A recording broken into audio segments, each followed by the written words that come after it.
অনিমার মার অনেক রাগ হলো সোহানের উপর। ইচ্ছা করছে সোহানের গালে দুইটা থাপ্পড় দিয়ে কড়া কয়েকটা কথা শোনাতে। একে তো অনিমার সাথে চিট করেছে, তার উপর এখন বড় বড় গলায় কথা বলছে, ধমক দিচ্ছে, মনে হচ্ছে যেন দোষটা ও করেনি, অনিমা করেছে।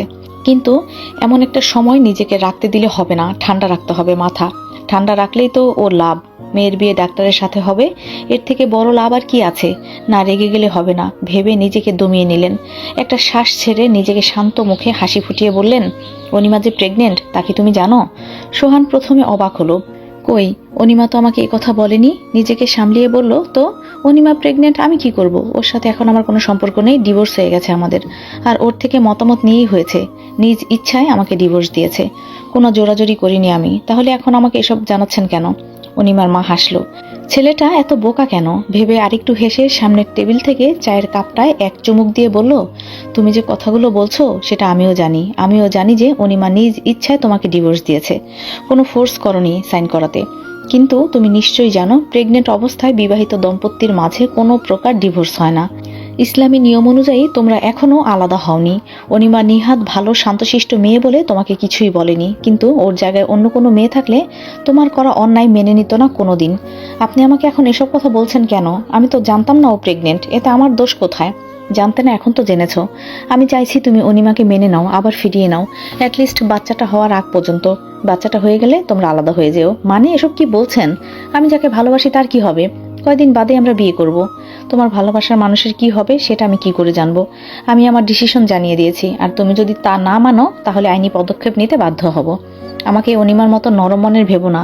দুনিয়া উল্টে গেলেও আমি যা বলি তাই করি, তোমার ক্ষেত্রে কোনো পরিবর্তন হবে না। আমি অনিমার সাথে দেখা করতে চাই। ও কোথায়? যা কথা বলার আমি ওর সাথে বলবো। ওকে খুঁজে বের করার দায়িত্ব তো তোমার। আমি কি করে জানবো? সোহান ভুরু কুঁচকে বলল, মানে অনিমা কি এই বাসায় নেই? না, কেন? ওর তো এই বাসাতেই থাকার কথা ছিল বাটও চলে গিয়েছে। আমি কিছুই বুঝতে পারছি না, আমাকে একটু বুঝিয়ে বলবেন? সব কথা শুনে সোহান রেগে বলল, আপনারা একজন অচেনা ছেলের সাথে কিভাবে যেতে দিলেন অনিমাকে? আমাদের কি দোষ? ওই ছেলেই তো হাত ধরে নিয়ে চলে গেছে জোর করে। অনিমারও যাবার কোনো ইচ্ছে ছিল না। ওই ছেলের চেম্বারের ঠিকানা, বাসার ঠিকানা দিন। নিশ্চয়ই অনিমাকে নিজের বাসাতে রেখেছে। না, ওর নিজের বাড়িতে অনিমাকে রাখলে ওর মা বলতো আমাকে। আমি শিওর নিহান ওকে বাড়িতে তোলেনি, অন্য কোনো জায়গায় রেখেছে। তাও দিন। ওর বাবা মার জানা উচিত যে ওনার ছেলে জোর করে অন্যের মেয়েকে নিজের কাছে আটকে রেখেছে। আমি জানাবো ওনাদের। তোমার যা মন চায় করো। সোহানের হাতে ঠিকানা দিতেই সোহান বেরিয়ে পড়ল।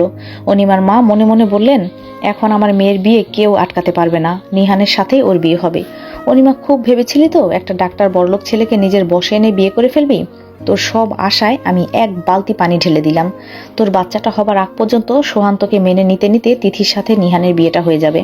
আর বিয়েটা হয়ে গেলে সোহান যদি তোকে লাথি দিয়ে বেরো করে দেয় তাহলেও আমার কিছুই আসবে যাবে না। জাস্ট কয়েকটা মাস। আহারে, তোর আর সুখের মুখ দেখা হলো না রে। যেই দুঃখী কপাল নিয়ে জন্মেছিস সেই দুঃখী কপাল নিয়ে সারা জীবন থাকা লাগবে তোর। তোর দুঃখে আমার এত কান্না পাচ্ছে কেন? ভেবেই হাসতে লাগলেন। অতীত। অনিমা স্কুল শেষে কোচিং করে বাসায় ফিরছিল। এই কোচিংটাও না কেন যে স্কুল ছুটির পরপরই ক্লাস করায় কে জানে। এত কি এনার্জি থাকে? টানা 5 ঘন্টা ক্লাস করে কোচিং এর জন্য আবার 1 ঘন্টা দাঁড়িয়ে থাকা লাগে। তখন মিস আবার ছোট ক্লাসের মেয়েগুলোকে পড়ান। ওদের ক্লাসের বেশিরভাগ মেয়েই যাদের বাসায় কোচিং এর কাছাকাছি, তারা বাসায় গিয়ে ওই 1 ঘন্টা খেয়ে দিয়ে ড্রেস চেঞ্জ করে রেস্ট নিয়ে ক্লাস করতে আসে। কিন্তু অনিমার বাসায় একটু দূরে হয়, বাসায় গিয়ে আর রেস্ট নেওয়া হয় না, সরাসরি স্কুল শেষ করেই কোচিং এর জন্য বসে থাকে ওয়েটিং রুমে। সেই ক্লাস শেষ করেই আস্তে ধীরে রাস্তা দিয়ে হেঁটে যাচ্ছিল অনিমা। হাতে একটি ছাতা, বৃষ্টি পড়ছে। চারদিক বৃষ্টিতে আবছা হয়ে আছে। হাতের কাছে একটা টাকাও নেই যে রিক্সা করে যাবে। হাঁটতে হাঁটতে একটা ফোপানোর আওয়াজ পেল। মনে হচ্ছে সামনের গলিটার ভেতর থেকে কান্নার আওয়াজ আসছে। অনিমার ভুরু কুঁচকে এলো, কয়েক পা এগিয়ে গেল। 2 কদম হেঁটেই থামিয়ে নিল নিজেকে। কি করতে যাচ্ছিল সে? এই বৃষ্টির মধ্যে একা একটা মেয়ে হয়ে সামান্য কান্নার আওয়াজ শুনে গলির ভেতর ঢুকে যাচ্ছিল। যদি ফাঁদ হয় ওটা, ওকে বোকা বানানোর জন্য। এখনকার যুগে কাউকেই বিশ্বাস করতে নেই ভেবেই নিজেকে সামলিয়ে পেছন ফিরে যাবার জন্য পা বাড়াতেই আবারও কান্নার আওয়াজ ওর কানে এলো। আচ্ছা, ও যা ভাবছে তা যদি না হয়, সত্যি যদি কারো সাহায্যের প্রয়োজন হয়, তাহলে সামান্য সন্দেহের জন্য নিজের ভালোর জন্য একজনের যদি ক্ষতি হয়ে যায়, না, গিয়ে দেখা উচিত। খারাপ কিছু হলে বা কারোর ফাঁদ হলে তো তা থেকে বেরিয়ে আসার ক্ষমতা অনিমার আছে ভেবেই বুকে ফু দিয়ে মনের সাহস জুগিয়ে গলির দিকে এগিয়ে গেল। গলির কাছাকাছি আসতেই উকি দিয়ে সামনে তাকাতেই দেখলো একটা ছেলেকে ঘিরে বাকি 4-5 জন ছেলে দাঁড়িয়ে আছে। মাঝে থাকা ছেলেটা ভয়ে দাঁড়িয়ে কাঁপছে। আর বাকি ছেলেগুলো তো তা দেখে মজা নিচ্ছে। অনিমা আড়াল থেকে বেরিয়ে ধমক দিয়ে বলল, কি হচ্ছে এখানে? অনিমার কণ্ঠ শুনে ছেলেগুলো অনিমার দিকে তাকিয়ে বলল, আপু, আমাদের ব্যাপার আমাদেরকে সলভ করতে দিন, প্লিজ আমাদের মাঝে আসবেন না। আমি তোমাদের মাঝে আসবো না, আসতেও চাইনি, কিন্তু একটু আগে দেখলাম পুলিশ গাড়ি করে এদিকে আসছে। যদি ওরা দেখে তোমরা সবাই মিলে একটা ছেলেকে অত্যাচার করছো, তাহলে কিন্তু জেলে নিয়ে যাবে তোমাদের। বাবা মা ডাকাবে, সেটা কি খুব ভালো হবে? সত্যি বলছো? হ্যাঁ, বিশ্বাস না হলে ওয়েট করতে পারো, যখন আসবে তখন আমাকে কিছু বলতে পারবে না। তোমাদের বড় বোন হিসাবে জাস্ট আমার দায়িত্ব পালন করলাম। ছেলেগুলো অনিমার কথা শুনে দৌড়ে পালিয়ে গেল। অনিমা ওদের দৌড়ে যেতে দেখে সামান্য হেসে সামনে তাকিয়ে দেখলো ছেলেটা মাটিতে হাঁটু মুড়ে বসে আছে, ভয়ে কাঁপছে। অনিমা কয়েক পা এগিয়ে ছেলেটার দিকে হাত বাড়িয়ে দিয়ে বলল, কোনো ভয় নেই, ফাজিলগুলো চলে গেছে, ওঠো। ছেলেটা মাথা উঁচু করে অনিমার দিকে তাকালো। চোখে মুখে এখনো ভয়ের ছাপ উপস্থিত। অনিমাকে ঠিক বিশ্বাস করে উঠতে পারছে না। অনিমা হেসে হাঁটু মুড়ে নিচু হয়ে বলল, ওরা তোমাকে কিচ্ছু করতে পারবে না, আমি এসে গেছি, পিচ্ছি, ওঠো। যেভাবে বৃষ্টিতে ভিজছ, ঠান্ডা লেগে যাবে তো। আর তোমার মুখে রক্ত লেগে আছে কেন? ওরা কি তোমায় মেরেছে? ছেলেটি কোনো কথার উত্তর দিল না, চুপচাপ তাকিয়ে আছে অনিমার দিকে। অনিমা মাথায় হাত বুলিয়ে বলল, আচ্ছা, বলতে হবে না তোমায়, আমার হাত ধরে উঠে দাঁড়াও। ছেলেটা অনিমার হাত ধরে দাঁড়াতে দাঁড়াতে বলল, পুলিশ কি সত্যি এদিকে আসছে? পুলিশ কি সত্যি এদিকে আসছে? অনিমা হেসে বলল, এই বৃষ্টির মধ্যে কোনো পুলিশ আসবে? মিথ্যা বলেছি যাতে ওরা চলে যায়, নাহলে তো তোমাকে ছাড়তোই না। ও আরেকটা জিনিস বলেই কাঁধে থাকা ব্যাগের চেন খুলে একটা ব্যান্ডেজ খুলে ছেলেটার কপালে লাগিয়ে দিতে দিতে বলল, ইস, ছেলেগুলো কিভাবে মেরেছে? এভাবে মারে কেউ? রক্ত বের হচ্ছে কপাল থেকে। এতটুকু ছেলেরাও আজকাল মারপিট করে। চলো তোমাকে বাসায় দিয়ে আসি। ছেলেটা মাথা নেড়ে সম্মতি জানালো। তোমার নাম কি? মাহির। বাহ, বেশ সুন্দর নাম। আমার নাম অনিমা, তুমি আমাকে আপু বলে ডাকতে পারো, ঠিক আছে? সরি, আমার কাছে ছাতা নেই, নয়তো ছাতা মাথায় করে নিয়ে যেতাম। কিছুক্ষণ হাঁটার পর মাহির বলে উঠল, এখানেই আমার বাসা। অনিমা মাথা তুলে তাকাতেই অবাক হয়ে বলল, আরে, আমার বাসাও তো এখানে, ভাড়া থাকো তোমরা? আগে তো দেখিনি কোনোদিন, নতুন এসেছি। ও আচ্ছা, এজন্যই দেখিনি বোধ হয়। আচ্ছা, তাহলে তুমি তোমার বাসায় যাও। আর কোনো অসুবিধা হলে ওই ছেলেগুলো আর বিরক্ত করলে আমাকে বিচার দেবে, বুঝতে পেরেছো? সহ্য করবা না একদম। আচ্ছা, আসি তাহলে। অবশ্যই, বাই। সোহান অনিমার মার দেওয়া ঠিকানা অনুযায়ী নিহানের চেম্বারে আসলো। নিহান তখন রুগী দেখছিল চেয়ারে বসে। হঠাৎ দরজায় নকের শব্দে সামান্য তাকাতেই সোহানকে দেখলো। সোহানকে দেখা মাত্রই ভুরু কুঁচকে এলো নিহানের। এই লোক এখানে কি করছে? সামনে থাকা রোগীটাকে দ্রুত মেডিসিন দিয়ে নার্সকে বলে দিল 5 মিনিট ব্রেকের কথা। এই 5 মিনিটে অন্য কোনো রোগী যেন না আসে, সেই কথাও বলে দিয়েছে। অতঃপর নার্স যেতেই দরজার দিকে তাকিয়ে হেসে বলল, আরে সোহান যে, আসুন আসুন, ভেতরে আসুন। তা কি মনে করে? নিহানের হাসি দেখে সোহানের গা জ্বলে উঠল। নিজেকে সামলিয়ে বলল, অনিমা কোথায়? অনিমার কথা হঠাৎ জিজ্ঞেস করছেন? যেটা বলছি সেটার উত্তর দিন। অনিমা কোথায়? কারণ না জেনে তো আপনাকে আমি ঠিকানা দিতে পারবো না।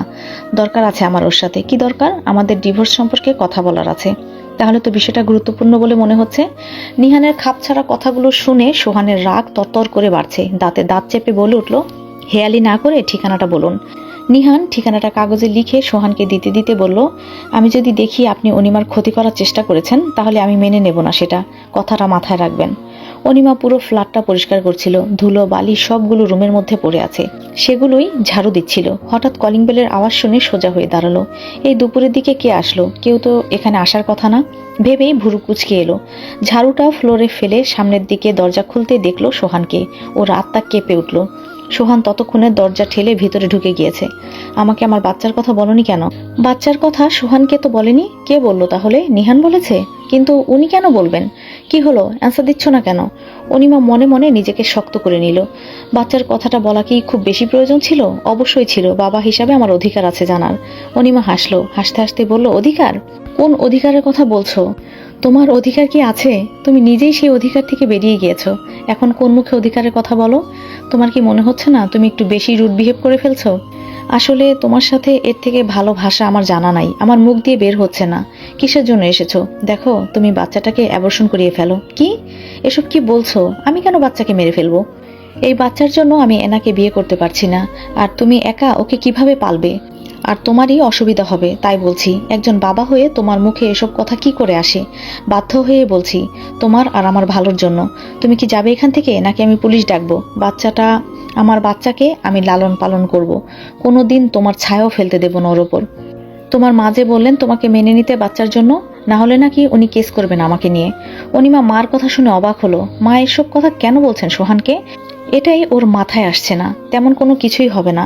ভবিষ্যতে তুমি তোমার বাচ্চাকে আমার সম্পত্তির ভাগাভাগির জন্য উস্কে দিবে না, এর প্রমাণ কি? যেহেতু ও আমার বাচ্চা, সেহেতু ও সম্পূর্ণ অধিকার আছে আমার সম্পত্তির ওপর। একটা মানুষ কি করে এত খারাপ হয় অনিমা সেটাই বুঝতে পারছে না।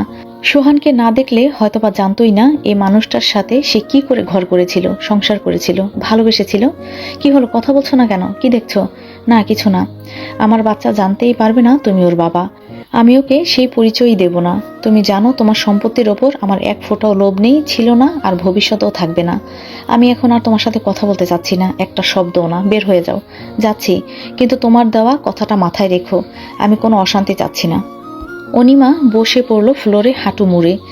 একটা মানুষ নিজের স্বার্থের জন্য কি করে নিজের সন্তানকে মেরে ফেলার কথা বলতে পারে?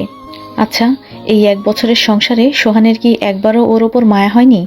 একদিনের জন্যও কি অনিমাকে ভালোবাসেনি? কথাগুলো বলার আগে ওর কি একবারও বিবেকে বাঁধলো না নিজের সন্তানকে মেরে ফেলবার পরামর্শ দেওয়ার জন্য? নিহান আজকে তাড়াতাড়ি হাসপাতাল থেকে বেরিয়ে পড়েছে, অনিমাকে দেখতে যাওয়াটা জরুরি। সোহান কেন অনিমার সাথে দেখা করতে চাইলো? ক্ষতি করে ফেলেনি তো অনিমার? ভেবেই গাড়ির স্পিড দ্বিগুণ বাড়িয়ে দিল। গাড়ি পার্ক করে সিঁড়ি বেয়ে দরজার কাছে এসে দরজায় নক করার জন্য হাত রাখতেই দরজা খুলে গেল। ভুরু কুঁচকে এলো সোহানের। দরজা খোলা কেন? দরজা ঠেলে বাসার ভেতরে ঢুকতেই আরো অবাক হলো। সারা রুম অন্ধকার, একটাও লাইট জ্বালানো নেই। পকেট থেকে মোবাইল বের করে টর্চ লাইট অন করে সুইচের কাছে গিয়ে লাইট জ্বালাতেই দেখলো অনিমা ফ্লোরে নিচু হয়ে হাঁটু মুড়ে বসে আছে। ধক করে উঠল নিহানের বুক। অনিমা এভাবে বসে আছে কেন? লাইট অফ করে দরজা খুলে এক পা করে এগিয়ে গেল অনিমার দিকে। নিচু হয়ে বসলো অনিমার সামনে। মিস অনিমা, কি হয়েছে? এভাবে বসে আছেন কেন? অনিমা কোনো উত্তর দিল না। কিছু তো বলুন অনিমা, এভাবে চুপ করে থাকবেন না। এবারও কোনো উত্তর দেয়নি অনিমা। সোহান কি কিছু বলেছে আপনাকে? কি বলেছে? উনি আপনার সাথে দেখা করতে চেয়েছিল কেন? অনিমা এবার মাথা তুলে নিহানের দিকে তাকালো। পুরো চোখ মুখ লাল হয়ে আছে, মাথার চুলগুলো এলোমেলো। সোহান যে এসেছিল আপনি জানেন কিভাবে? আপনি কি তাহলে ওনাকে ঠিকানা দিয়েছেন? সোহান আজকে আমার চেম্বারে এসেছিল, বলল আপনার সাথে নাকি জরুরি কথা আছে, দেখা করতে চায়। উনি যেহেতু আপনার হাজবেন্ড ছিলেন তাই মানা করতে পারিনি, ঠিকানাটা দিয়ে দিয়েছিলাম। আপনি জানেন ও কেন এসেছিল? কি জরুরি কথা বলার জন্য এসেছিল? না, কেন এসেছিল? অনিমা হেসে বলল, আমার বাচ্চাটাকে অ্যাবর্শন করাতে। এতে নাকি আমাদের দুজনের জন্যই ভালো হবে। আচ্ছা, আপনি বলুন তো, কোনো মা তার সন্তানকে কিভাবে মেরে ফেলে ভালো থাকতে পারে? আর কোনো বাবাই বা কি করে নিজের সন্তানকে মেরে ফেলবার কথা বলতে পারে? যতই ডিভোর্স হোক, বাচ্চাটা তো এখনো ওরই আছে। তাহলে কি করে একটা মানুষ এত জঘন্য হতে পারে? নিহান সবগুলো কথা শুনে কিছু না বলে চলে গেল। এক গ্লাস পানি এনে অনিমার সামনে দিয়ে বলল, পানিটা খান, ভালো লাগবে। গ্লাসের পানি খেতেই খালি গ্লাসটা নিয়ে পাশে রেখে কিছুক্ষণ চুপ থেকে নিহান বলল, দেখুন, আপনাদের সম্পর্কে কোনো কথা বলার অধিকার আমার নেই এবং আমি কোনোদিন বলবোও না। আমি শুধু বলতে চাই, আপনাকে এত নরম হলে চলবে না অনিমা, শক্ত হতে হবে আপনাকে। যে কেউ আপনাকে কয়েকটা কথা শুনিয়ে দিলে আপনি তা ভেবে মন খারাপ করে থেকে কান্নাকাটি করে কাকে কষ্ট দিচ্ছেন বলেন? নিজেকেই তো। সাথে আপনার বাচ্চাটাও কষ্ট পাচ্ছে। আপনাকে আপনার বাচ্চার জন্য হলেও